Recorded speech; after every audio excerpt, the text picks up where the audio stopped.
Can the Saints pull off a surprise win against the NFC South powerhouse Tampa Bay Buccaneers this weekend at home? Welcome to the Saints Insider Podcast. I'm Luke Johnson, filling in as host today. I'm joined by Rod Walker, Matthew Paris, Jeff Duncan with Norman Bell as our producer.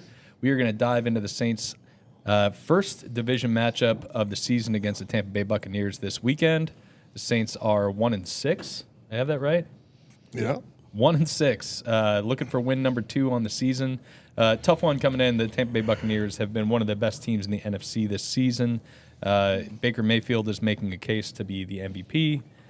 Really tough matchup for the Saints this weekend. We'll dive into all of it. We'll get into some of the injury issues on both sides of this matchup, and we'll give our predictions to the game. So first and foremost, the Bucs are favored by 4 points. The over-under for this game is 46.5 points. Bucs have a number of players out, so do the Saints. We'll kind of dive into all that. But fellas, how we feeling about coming back home this weekend? Yeah, I mean, I think it's an interesting matchup. I've been really impressed with the Bucs this year. Baker Mayfield's campaign, some of the receivers who have stepped up without Mike Evans and Chris Godwin for large chunks of that. It's also a good measure. It's a good test for Spencer Rattler this week because, one, he's coming off probably the worst game of his career with all those turnovers, or one of the worst games.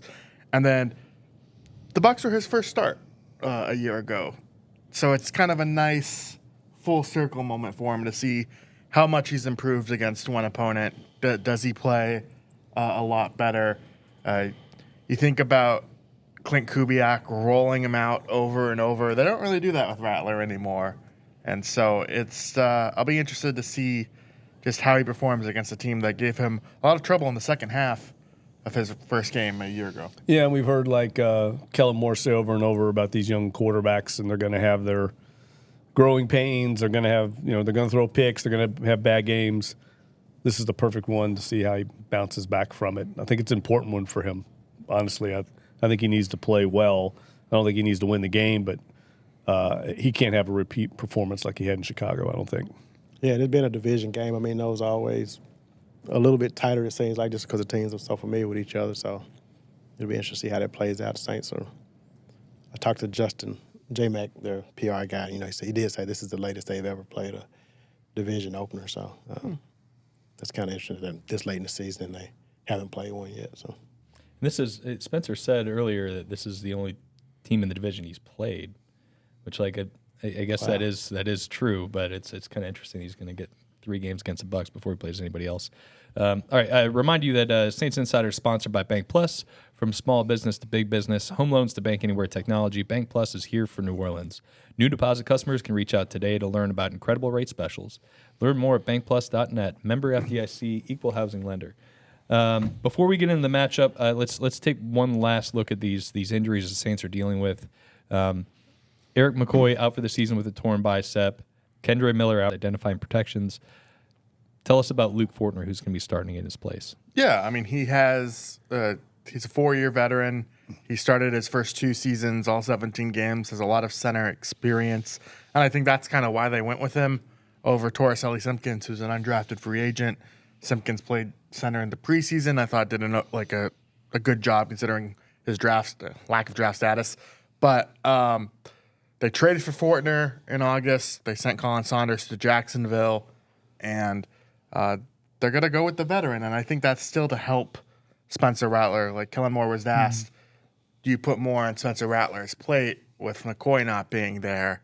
And he's like, no, we'll let the offensive line stick to basically handling the protection calls. And a lot of that's going to fall on Fortner, but he's done it, and I had a chance to talk with him a little bit, and he says he's used to the play calls here now and has had all these weeks to learn sitting behind McCoy. So I think they're still going to struggle, frankly. I mean, you can't really replace Erik McCoy. We saw it last year. But part of the reason it was so tough last year is because it wasn't just Erik McCoy. It was Shane Lemieux going down. Like, they were on their 4th-string center at one point. And so it just got really ugly. And as long as Fortner stays healthy, maybe they have a chance to tread water a little bit. Yeah, and I think also who they play this week probably had a little bit to do with it, going against Todd Bowles and veteran defense, using a lot of disguise and the blitz packages. He's really creative. I don't think you want an undrafted free agent out there combined with Spencer Rattler. That would be a recipe, I think, for disaster. Yeah, especially when you consider Vita Vea's in the middle of that defense as well. Okay, we're going to get to the other guy that you wrote about this week, Devin Neal.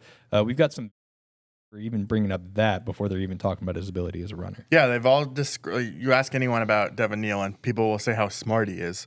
And that play, I think, is a perfect example of he's on Spencer Rattler's right side, Jaquan Brisker on the Bears, blitzes from the left, and he's there. Like, he's there in a split second, and you just see Neal, like, kind of turn his head, recognizes, and then just, like, leap over and throw his body in front of Brisker so Spencer Rattler can step up and avoid the hit. And it's just a really nice sequence. Doug Nussmeier said it was instinctual. It was an unscouted look from the Bears, too, so they hadn't done that previously to where – the Saints could tell it was coming, like it caught New Orleans by surprise. And so it was just a really good job by him. And I think that's like the pass protecting from the running back position this season has not been very good. And so if he can make an impact there, that maybe you want him out there on third down. Yeah. Now I want to see him run too. I mean, we really haven't seen him cut it loose yet running because he was hurt a lot in the preseason. So I'm eager to see him. I think he's definitely going to get a long look. Certainly is an opportunity for him. And this rookie class, man, is starting to really get on the field. We're going to see a lot of these guys, I think, down the stretch. And he's one in particular I think they need to take a long look at because Alvin was on the other side of 30. They said that the pass pro was one of the things that immediately kind of popped off the film when they were watching. But at the same time, I mean, he's Kansas' all-time leading rusher. He was a very productive player in college. Like, he's maybe somebody who can give the offense a little juice as a runner. Yeah, I mean, they desperately need it now. I mean, with Kendre being out and going back to his pass pro, I mean, Alvin, I mean, those were the two plays I know he whiffed on last week. And he talked about Alvin admitted that he messed up even though he didn't have to. I mean, it was pretty obvious. So, I mean, Devin Neal will help there, but, yeah, they're going to need some help running the ball. I mean, that's going to be more important, I think, at this point. We'll get into that matchup this week. Tampa Bay always has a pretty good run defense. That is true again this year. We'll get into when the Saints have the ball, when the Bucs have the ball, all that stuff that we normally do. But first, we are going to take a quick word from our sponsor. Banking has come to a crossroads. Do you want to bank with an actual bank, with actual people? One that you can walk into or drive through. Get real help from a real person. Or do you want a bank that lives inside your phone? A digital bank that gives you control of your money anywhere, anytime. Well, why not both? Bank Plus, a partner in your corner, wherever that may be. Did they ask you to do the commercial too? Yeah, but they just gave me one line. Bet like a Caesar. Like, we're going to sit here and we're going to tell them how Caesars Sportsbook is just so easy to use that you can watch and bet thousands of sports events, even some NFL games. They'll probably show us betting on our favourite players and teams at all the Vegas hotspots too. Like, we have time for that montage. I told him I couldn't do it. They couldn't afford me. Welcome back to the Saints Insider Podcast. We are breaking down the Saints matchup against the Tampa Bay Buccaneers, first division matchup of the year. We are going to start with when the Saints have the ball. And lately that's been a little bit of a game of whack-a-mole for the Saints. It's they move the ball really well between the 20s. They bog down in the red zone. Last week they were actually pretty decent in the red zone, but they turned the ball over 4 times. It's doubling their season turnover total. So we're going to kind of wait and see what we get from this offense. Obviously, losing Erik McCoy is a big issue for this team, but they're getting a little bit more out of Chris Olave. Spencer Rattler has been kind of pretty steady outside of the turnovers last week. So let's go. Let's dive into it. Let's first a couple numbers. As poor as the Saints have been in the red zone this year, they're number 29 in the NFL at 45%. The Bucs haven't been that great defensively in the red zone, 66.7%. Bucs have 8 takeaways. It's 13th in the NFL, right behind the Saints, who have 9. And I think if we're going to find one number that is going to pop out this week, it's Saints probably going to convert 36.8% of their third downs. That is the Saints' season rate. 36.8 is 22nd in the NFL, and the Bucs are allowing 36.8% 50% of their third down conversions to happen. So, Rod, we'll start with you. When the Saints have the ball, what's kind of the main thing you're looking for in this matchup in particular? For me, it's just going to be if they can protect Spencer Rattler and keep the pressure off of him, because the Bucs do apply a lot of pressure, and we saw how the Bears pressured the Rattler last week and what it led to. So for me, the Saints got to do a good job protecting him. And it's going to be really hard without Erik McCoy now, I feel like. Yeah, 8 dropbacks under pressure last week with the blitz. Bears blitz on 8 dropbacks, 2 sacks, 2 interceptions on those 8 dropbacks. It was the worst game by far the Saints had against the blitz. Buccaneers are blitzing at the 6th highest rate in the NFL this year, and they are converting those blitzes into pressures on almost 53% of those blitzes. It's number 1 in the NFL. So that's a big key to watch this week, Matt. I might be stepping on your territory here, but I think it's avoiding those longer third downs, 3rd and 8 plus. Like the Saints, every team has a lower conversion rate on those plays. Those are hard to convert, but the Saints are abysmal at it. They're last in the league, I think, by far. The Seahawks are 31st, strangely, Clint Kubiak.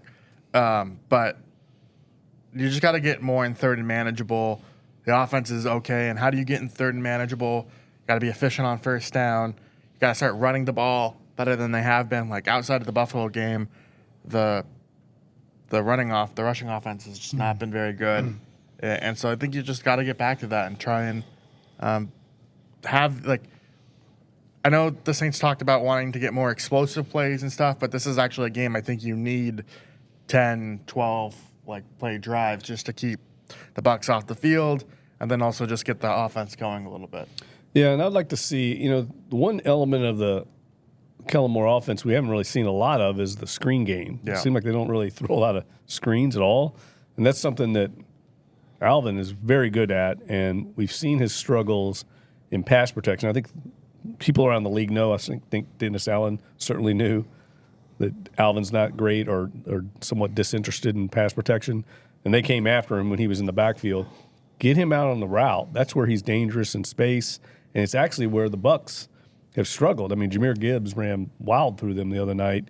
Now, he's obviously an elite back at this stage of his career, but I think that's something that they could do to counteract some of those blitzes is, slow that thing down, get Alvin out in space. That's what he's actually very comfortable doing. And I think against this defense, who's struggled, they've actually struggled to tackle in open space. Maybe that's a recipe as opposed to, then you're not putting him in harm's way, dropping him back against some of those exotic blitzes. So that's what I'll be looking to see if they can incorporate that into the offense. And maybe even Devin Neal gets involved in that. I don't know. Yeah, I looked at that yesterday. Was Alvin Kamara he's averaging 4.5 yards per catch, which is he's normally in the 8 range for most of his career, so it's a lot lower. And I think the lack of screens kind of explains why that is. Yeah, for me, I think this needs to be a Spencer Rattler game. I think like I said earlier, the Bucs are pretty consistently one of the NFL's better run defenses. They're giving up less than 100 yards per game on the ground this year. And that's even with the big Jahmyr Gibbs game last week on Monday night. But the area they've been kind of consistently gettable is through the air. Mac Jones, the 49ers, had 296 yards against them. Sam Darnold went up and down the field against them. I mean, Sam Darnold is playing at an elite level this year, but you look at their pass defense, they're ranked number 21 in the NFL in pass defense. I think Michael Penix had a big week against them in week 1, throwing the ball. So that, to me, especially if you can continue Chris Olave on this track that he's on, if they can maybe get more attention to Olave because of the 2 big games he's had recently, maybe open some stuff up for Rashid Shaheed, maybe finally, we can see Devon Bailey in this offense. Yeah, I'd like to see that. Rod picked Devon Bailey to lead the team in pass catches this year, didn't you? What was the... Did I? Did I? Rod had some sort of amnesia. Convenient amnesia. He's on to the Pelicans. We need to rewind the tape on that one. I don't remember saying that. But I may have. I would like to see we all picked terrible bold predictions. You make a good point. I mean, I was thinking about that this week. They traded a 4th-round draft pick for this guy, and it's time to start working him in there. Well, especially the thing that drives me nuts is we talk about the areas where they're struggling. Right. 3rd down, red zone. Like, where possibly could a 6'5", 210-pound receiver help you? All right. Yeah. Yeah. He's got 4 targets this year. Like, Yeah, you got to get get him involved. I totally agree. I mean, and because, they traded a 4th-round pick for him, you expect him to play more than a 4th-round pick. Like, he's already in his 2nd year in the league. You would expect him to contribute more than rookies. But I looked this up the other day. There were 36 4th-round picks this year. 16 of them have played more snaps, offense or defense, than Devon Vele for their respective teams. Quincy Riley is one of them. And so that's not great, man. You got to get that guy involved. There's no reason Brandon Cooks should be playing ahead of him. It's just like Brandon Cooks adds a lot to this team in terms of leadership. He still might have something left in the tank, but Vele is a skill set that these guys have been desperately missing. That's why they traded for him, and they're just not using him. It's very baffling. Yeah, Joe Horn used to have a line. He would say, I'm going to get out of the league when I'm a just-in-case wide receiver. I kind of feel like that's where Cooks is right now. Right. Just like he's out there, but like no one, they're never targeting him. It's almost like he's the last option in the progression. And you're right. What are you doing? I mean, we're trying to figure out what the roster is going to be like in 26 and 27, theoretically. Get Vele involved more, and certainly at the expense of Brandon Cooks. All right, let's transition to the other side of the ball here, and this is, I think, this is where this matchup is going to really be decided, right? Baker Mayfield is playing at just an unreal level this year. 13 touchdowns, 2 interceptions. He is just making highlight reel plays where he's escaping pressure, finding guys downfield. Some numbers for you guys. Not completing a bunch, like a high percentage of passes when he's throwing deep downfield. This is, according to Next Gen Stats, is 20-plus air yards, 10 of 30. You'd want that to be a little bit better. Those 10 completions have gone for 418 yards and 7 touchdowns. 41.8 yards per completion when he's throwing 20-plus yards downfield. 121.5 passer rating. So then you're like, okay. That's fine. Eliminate the deep shot. Targeting players out of the backfield, running backs, etc. 40 of 42, 283 yards, 2 touchdowns. He's playing at an unreal level, and it's been it's allowed Tampa Bay to really mask a lot of these injury issues that they've had on their team. Mike Evans has been hurt most of the season. He's going to miss this game. Chris Godwin, I don't think, has played this year. He's going to miss this game. Bucky Irving's going to miss this game. They were playing their center, Graham Barton, at left tackle for like the first 4 weeks of this year. Mm-hmm. They're missing their really good left guard in Cody Mauk. They have been a mash unit offensively, and it has not mattered. Mecca Ibuka's been really good for them. Tez Johnson's come out of nowhere to catch touchdown passes for him. They're really, really talented offense, and Baker Mayfield is driving this train. So, fellas, when you're looking at this side of the ball, this Saints defense going up against this Bucs offense, I mean, what scares you about it? Well, for me, I mean, obviously Baker Mayfield is. You mentioned what he's done, but you look at how well last year the Bucs just ran through the Saints in that. I think that was the first game, the one that was here. Let's just Sean Tucker. Yeah, we've said his name a lot on this podcast. Okay, yeah, I mean Sean Tucker had 130 some yards. 36. They averaged like 8 yards to carry in that game. So if they can run the ball like that against the Saints Sunday, and that's not even include what Baker Mayfield can do. I mean, the game could really get ugly if they're able to run the ball. So the Saints got to key in on that, I think, first to even have a chance. Yeah, I agree. And they are going to be without Bucky Irving, but they have Rachaad White and Saints killer Sean Tucker. And I think Brandon Staley spoke to it this week. A lot of those big explosive plays you reference come off of his kind of scrambles or his moving around. We see that all the time. To me, that's the biggest threat with him is just his, Houdini-like ability to escape pressure. I used to think he was just getting lucky doing it because the odds were stacked against him getting out of it, but he does it all the time, and we saw that here. But the one thing about Mayfield, he's got a little Jameis in him, man. I mean, a lot of Jameis in him. He'll throw in that game a year ago. Remember, he threw a few really bad picks here in the Dome that allowed the Saints to kind of score. I think they scored 28 points in the second quarter, something crazy. Get back in it. Yeah, he'll do that, but he's also just amazingly kind of aggressive. He'll put balls in places and make plays. And this year, more of them made plays for the Bucs than the other team. But I think that's what's been impressive about Mayfield this year is he's avoided kind of those careless mistakes and those turnovers. He only has 2 interceptions, like Luke said. I mean, even the Lions game where they really struggled, like I didn't feel like he was playing poorly. Right. Like, I agree. They were kind of beating him to hell. Like it was, that he had no pressure or he had no time to throw really because of all the pressure. And Sean Tucker is an interesting one. I wonder if we see him more. He only has 34 rushing yards this year on 11 carries. Like It's about what he had last year when he came to the Dome. they're not using him, but it's if there's ever a time, break out the glass. He's a really good player. I don't understand why he's not used more. I mean, maybe it's a small sample size of what I'm watching, but I've always been impressed by him. Well, and if you hear what's coming out of the Bucs camp this week, they're talking a lot about that game against the Lions because I think their disparity in run pass was really one-sided. It was like 50-something passes to 11 runs. That point of emphasis with Todd Bowles, they're going to come in and try and run, no doubt. Yeah, especially the Saints team is coming off a really, really tough day on the ground against the Chicago Bears. Gave up 200-plus rushing yards. So we'll see how that matches up. I'm looking forward to seeing kind of how they deploy Chase Young this week.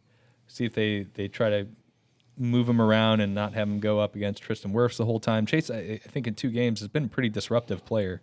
He's only got half a sack to show for it, but a couple of PBUs, a lot of pressures on Drake May in that his first game of the season. So we'll see how that plays out. Special teams, I don't think we need to spend too much time on this. It's just kind of everybody's been on the struggle bus for the Saints, especially their specialists. Blake Grupe, I think now has missed more field goals than anybody in the NFL. He's missed 6 of them, 14-20 on the year.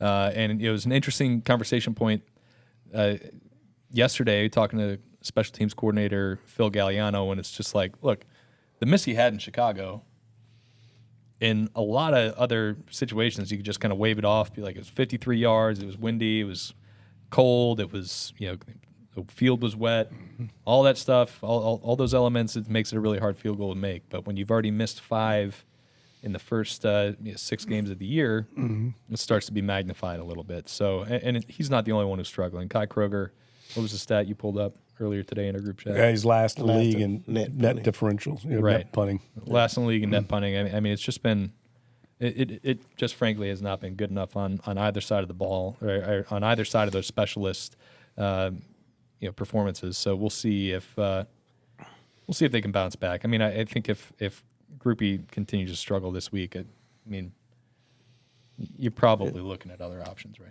Yeah, I think you're getting close to that point now. Especially, you're indoors Sunday. You got to make some kicks at some point. So. Right. Yeah, and he was 4 for 4 the week before the Chicago game. So I don't know. We'll see how he does. Let's get into the keys of the game. When you're looking at this, it's a 5-2 team coming in facing a 1-6 team. There's going to have to be a lot of things going your way to get on the right side of this matchup. Even if it's a divisional game, a lot of times we see these games are close, tightly competitive. But I don't know, Rod. What do you think for your keys to this game? I think my main key, I guess, will be what I said earlier about just protecting Spencer Rattler and him bouncing back. He needs to have a bounce back game. He struggled pretty bad in Chicago with 4 turnovers and 4 sacks. He can't have that kind of game. So for them to have any kind of chance, he needs to, just play better and take care of the ball, and they need to protect him, and he needs to be able to survive the pressure they're going to apply. Matt, I would agree with Rod. This is Spencer Rattler's got to play a clean game for them to even have a chance, but also probably to keep his starting job. He's just got to be a lot cleaner than he was a week ago. That Kellen Moore quote was good this week. Can't lose your stinger. That was actually a rare Kellen Moore zinger there. I thought it was good. I'm going to revert back to a theme we had earlier in the season. I think they got to somehow get a lead, like start fast, get the Dome into it, do something. I know they got a 3-and-out last week against Chicago, so that was good. But then it just kind of all fell apart on the second play. Spencer Rattler fumbles, and here we go again. I would love to see them do something creative on offense if they get the ball, get a lead, get the Dome rocking, do something to kind of bring up this Baker. We haven't talked about the Baker Mayfield comment. Just kind of stoke the flames a little bit here. You're 1-6. You're playing a division rival. You're supposed to lose. Play to the emotion a little bit in this game. that this rivalry has always had. And I think the fans in the Dome will respond. The problem is every time they've tried something creatively on offense this year, they've gotten penalized for it. I know, you're right. Or throwing an interception. Yeah, they tried the formation where they line the tackles up out wide, a pre-snap penalty. They blew that one. Tush pushes. Tush push. They've had 2 penalties on the tush push, and then they tried the double pass last week and get penalized for illegal forward pass. So you're right. They're like 0 for 4, 0 for 5 on these trick plays.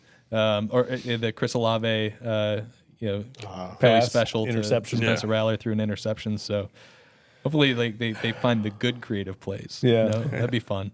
My key for this one, I mean, look, I think Baker's going to get his against this defense. This pass defense has really, really struggled at times this year. A lot of young players in that secondary who've made some big plays, but just seeing like a lot of zone that teams have been pretty easily picking apart. So I think for them to really have a chance in this, they can't let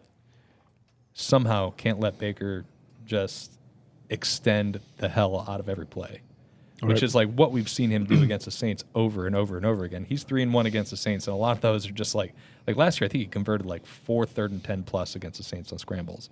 So if they get to him, they got to bring him down. It's easier said than done, but find a way to get him down. Man, you made a good point. I would move Chase Young around away from Wirfs. He's the one really impact guy they have up there, and if he's going to get neutralized against. I mean, Wirfs is a stud. Yeah, Wirfs is like a top 3 left tackle in the NFL. So that's a good point. They have to get some kind of pressure on him. If he's running around, I mean, it's going to be curtains. Okay, let's get to predictions. Last week's winner. Look, if you are watching this on our YouTube stream, go ahead and comment a score prediction for this Saints Buccaneers game. Last week, Stephen Martin 6461 predicted 31-17 Bears. He was the closest one out of the guest predictions. So see if you can beat Stephen Martin 6461 in this week's score prediction. We're going to start with Zach, who Zach took the Tampa Bay Bucs 20-13. He's going for a low-scoring game. I think he's going to be wrong. But we'll go next to you, Rod. What do you got? I got, can I do my high school prediction? Yeah, please. This is my high school's homecoming, which is why I'm wearing this shirt. Let's go. Yazoo City? Yeah, they're playing the Kosciuszko Whippets tonight. The Whippets. The Whippets, what a great That's name. Well, they whip them. Yeah, that's Oprah Winfrey's hometown, by the way. But anyway, I just want to hear you talk smack to Oprah Winfrey. so anyway, my prediction for that game is Yazoo City 20, Kosciuszko 17. But for this game, I'm going. That's not a homer pick. I want a homer pick. I want like 65-2. Kosciuszko's actually gonna win, but I'm just. But Edit for that this out. game, I'm going Saints. I'm going Bucs 26-17. I think the Bucs they're coming off of a loss. I know they have a short week because they played on a Monday night, but I just feel like they'll be really locked in, and it's a division game. I just think they'll take care of business. It'll take a lot of stuff to go right for the Saints to pull off this upset. Yeah, I'm with you on that. I picked the Bucs to win 30-20. I think I think this Bucs offense is pretty scary, and I think I was like 3 years late on thinking the Bucs were actually good, but I'm actually there now. I thought they were kind of fraudy the last couple of years, and they just kept proving me wrong. So I'm rolling with the Bucs here, 30-20. I think Mayfield is just a bad matchup for this Saints defense, even if they're down a couple weapons with Mike Evans and Chris Godwin and Bucky Irving. Emeka Egbuka is really, really good. I think they'll have their way with the Saints secondary. Matt, what do you got? I've got 31-20, so we're right the same. You're trying to one-up me there, buddy. I see you. Yeah. I need to get. Oh, I guess I want to gain ground if you're also picking the Bucs, but you're leading our picks pool, right? I certainly am. So my only two tied, losses. actually. My only two losses were the 2 times I picked the Saints to win. Against the 49ers and Bears. So. I just think same reasons you said. Baker Mayfield's going to be too much. I just think this is a game like. Teams have gotten what they wanted to against this defense, whether it's running the ball, whether it's like at the right time, getting an explosive play when you need it. Like the Saints just don't make life difficult for a lot of opposing quarterbacks, and I don't see that changing in this one. I don't know, man. I think the Saints are going to bring it on Sunday and make it close. I think they're going to play them. I think there's going to be some emotion involved. I'm sure that was a bad taste in their mouth from the Bears game, And these division games tend to be, close.